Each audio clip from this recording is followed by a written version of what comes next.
connecting neighborhoods across the Treasure and Magic Valleys, telling stories from within our communities. This is Good Morning Idaho. 6:30 on a Friday morning. We are back into our last half hour, everyone. I'm senior reporter Roland Barris. Great to have you along today, everyone. The weekend is right around the corner. We've got the latest news from your neighborhood coming up in just a moment. But first, let's check in with our Sophia Cruz before you head out the door with what you can expect. Starting off a little cool today out at the Western Idaho Fair, but it's going to heat up fast, isn't it?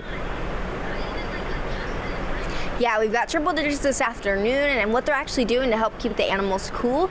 So many fans. It is extremely cold in this bin, and without this jacket, I'd be freezing. So, good news there, but how can you keep yourself cool today? Just make sure you hydrate, wear the sunscreen, take the shade breaks, especially if you're heading out here. There's an opportunity for free admission between noon and 4 if you bring a can for the Idaho Food Pantry. So, a fun way to kick off the weekend. Now, into this afternoon, triple digits, yes. Tomorrow, mid-90s, a slight chance of showers. By Sunday, lower 90s return. So it's still going to be a hot weekend. Be careful, everyone, especially if you're going to do anything outside. We'll continue to keep you posted on the rest of the forecast and all of the fun here at the Western Idaho Fair. We're going to be talking with another person showing us their cow. I'm super excited, Roland. All right, sounds good. We'll see you in a bit, Sophia. Appreciate it. Turning to the news now on this Friday morning, a Nampa mother charged in connection with the death of her 12-day-old baby has pleaded guilty. The Canyon County neighborhood reporter Victoria Rodriguez breaks down the plea deal. A Nampa mother has pleaded guilty to 3 felony counts in connection to the death of her 12-day-old baby boy. I'm your Canyon County neighborhood reporter, Victoria Rodriguez, and I've been closely following this case from the start, and I was in the courtroom Thursday as Allison Armenta pleaded guilty, and the court revealed how her son died. And how do you wish to plead to that? Guilty. Allison Armenta is now claiming criminal responsibility to felony injury to child in the death of her 12-day-old baby boy Benjamin. Both parents were charged after the newborn died suddenly last December. As we previously reported, CPS investigators were actively trying to locate the family at the time, with concerns for the baby's welfare. As part of Armenta's agreement, she pleaded guilty to 1 count of felony injury to a child and entered 2 Alford pleas for charges connected to concealing evidence. They destroyed the original crime scene by removing him, the crime scene at the trailer, and they made a new crime scene by placing him in a bassinet in that residence where none of this happened. An Alford plea essentially acknowledges there's enough evidence to prove guilt without directly admitting to the crime. A 4th misdemeanor obstruction charge was dropped. The state argued baby Benjamin was living in an uninhabitable situation. For the first time in court Thursday, prosecutors confirmed Benjamin died while in the bed with his parents. The coroner would have testified that the baby died somewhere between 11 p.m. and 2 a.m. The cause of death was suffocation, and the manner of death was ruled accidental, not a homicide. The guilty plea comes weeks after Benji's Law took effect in Idaho, aiming to strengthen child protections and increase accountability when a child is at high risk of abuse or neglect. The baby's father, Brian Lemke, previously pleaded guilty in the case and was sentenced up to 15 years in prison with 6 years fixed. Armenta will be sentenced on November 3rd. At the Canyon County Courthouse, I'm your Canyon County neighborhood reporter, Victoria Rodriguez for Idaho News 6. Idaho State Police will break ground Tuesday on a huge new forensics lab. The 20,000 square foot lab represents a major investment in Idaho's forensic science capabilities. The site at ISP headquarters in Meridian will cost $29 million. It will include DNA casework, print examination, digital forensics, and a connection to the National Integrated Ballistic Information Network. It's also going to support emerging technologies, including plans to establish whole genome sequencing capabilities for advanced forensic DNA analysis. The facility is funded by Federal American Rescue Plan Act funds provided to Idaho. A major $10 billion investment is on its way to Micron, based here in Southeast Boise. I'm your Southeast Boise neighborhood reporter Brady Caskey, breaking down what that money will be used for and what that means for Boise.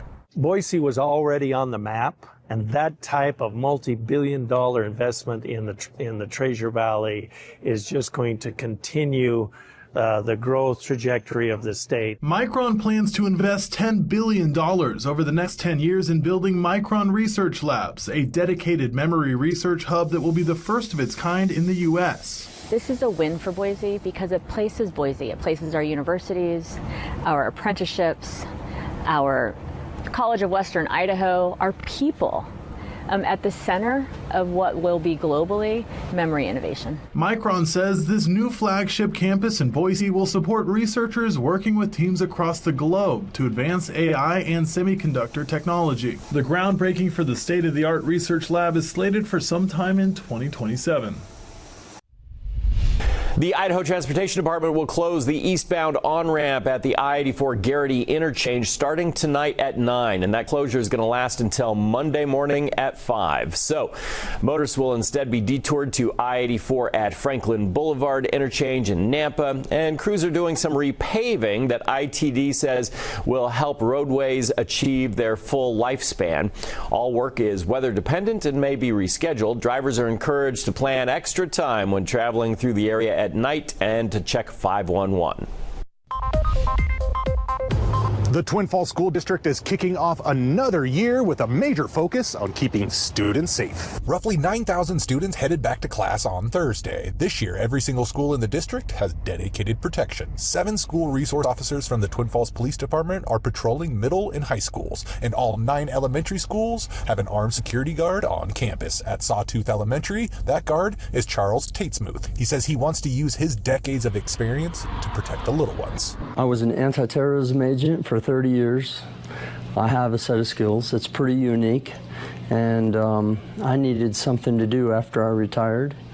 And the children are a weakness of mine. I need them protected. New this year, the police department launched a dedicated page on the city website. It features photos and information about each SRO officer in the district. The goal is to help parents put a face to the name of the people protecting their children. After more than 2 decades, the Western Idaho Fair now has a new director leading the event. I'm neighborhood reporter Allie Tripke speaking with Helen Baker and learning how she wants to keep tradition going here at Expo Idaho. After more than a decade leading the fair in Jackson County, Oregon, Helen Baker says she's ready to lead her first Western Idaho Fair, with plans to observe before making any major changes in future years. And so my goal is to actually get out and truly meet them and hear their stories. So that's really where my focus is going to be this year. Get eyes on everything that happens, keep my ears open, talk to everybody who comes. While the fair will bring classics like the Pronto Pup and the Idaho Ice Cream Potato, carnival rides, and livestock shows. New this year, Off Access will be performing tricks on BMX bikes and jumping from new heights. So this is actually the high dive. It's happening right next to Western Town. And those same guys that you'll be watching on those crazy bikes over at BMX are actually the same guys that are going to be right up there diving into that pool right there. Baker tells me her favorite part of the fair is when students show cows, goats, and more. The relationship that they've built with these animals, to actually see them do in their craft. So in the show ring, there are leaders for tomorrow. What does the fair really bring to our community? The fair brings pride. It brings pride for everyone that lives in our community. This will make memories for everyone who comes. I'm neighborhood reporter Allie Tripke, Idaho News 6. Indeed, the Western Idaho Fair gets underway today, and so Sophia Cruz is in the barn getting a look at some prize beef cattle this morning. And Sophia, if there's any animal to raise, if you've seen the price of beef these days, it's a cow. You know, the cow is the one to raise, and it's not me doing it, it's Brooke Purdy right here. She's part of FFA, and so you're raising a cow. What made you decide to do a cow versus any other animals? Yeah, so this is my second year showing a market steer, and the first year I did it, I really enjoyed it. It was a great experience. It really taught me a lot, so I just figured this is my last year showing an FFA. I might as well, go out with a bang. And what's it been like being a part of FFA? It has been truly such a blessing. I have loved every second of FFA. I joined my freshman year and I just graduated high school, and it has truly taught me so much. I have made so many friends, and I don't think I would be the person I am today without the FFA organization. Well, congratulations on just graduating, and with you and Ozzy and being here at the Western Idaho Fair, what events can we expect to see you guys in, and also what kinds of events do they have for cows?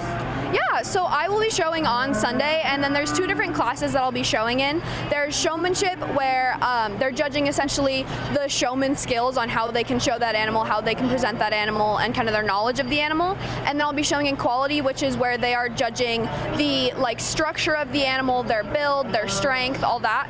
So I'll be showing in those 2 classes, and then I will be selling in the market sale on Tuesday. Wow, so that's a quick turnaround. How long have you and Ozzy been together? We have been together since last October. Wow. Well, congratulations. I hope all of this goes well. Again, if you'd like to come out to the Western Idaho Fair today, you have free admission possible if you bring a can for the Idaho Food Pantry. That's going to be between noon and 4 o'clock. All right, everyone.